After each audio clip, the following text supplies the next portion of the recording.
Jeg hedder Allan, og jeg er 20 år gammel, og jeg kommer fra Odense.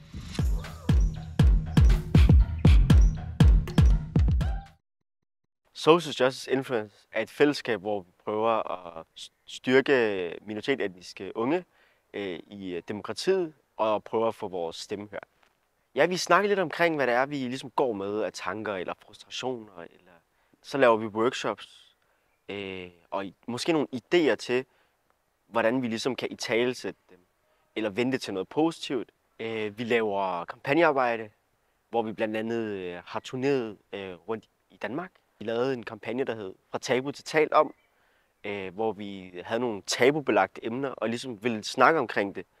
Og rent praktisk så lavede vi nogle idéer, nogen skulle skrive manuskript, andre skulle stå på scenen og performe det. Du ved, man kommer lidt med en baggrund, hvor at nogen kan filme, andre kan redigere, nogen sidder totalt fucking skarp foran et kamera. Ikke ligesom mig, men så kan man ligesom, du ved, holde taler, eller jeg har for eksempel selv stået for ligesom at arbejde lidt med at danne rammerne for, hvad det er, vi gerne vil sige, og hvilket budskab vi gerne vil ud med. Jeg snakkede for eksempel om ghettoplanen, og hvad det vil sige at bo i Vollsmose, og ligesom få at vide, at sådan, nu skal dit hus rives ned.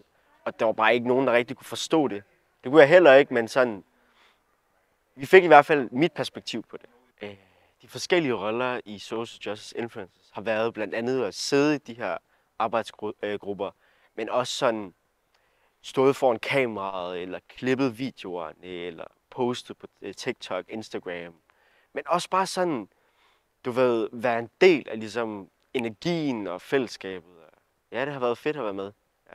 Fællesskabet i Social Justice Influencers betyder for mig, at vi ligesom sammen kan stå sammen om nogle problemer, vi alle sammen har, eller frustrationer, vi alle sammen deler. Fællesskabet er meget vigtigt, fordi at jeg føler ikke rigtigt, at man kan alene. Når man har et helt hold bag sig, så står vi bare så meget stærkere. Og vores budskaber rammer bare så meget hårdere. Og vi når ud til mange flere mennesker. Vi har de samme frustrationer. Og jeg føler lidt, at når man ligesom italesætter dem sammen, så gør man det bare så meget federe et produkt. Jeg håber, du vil være med.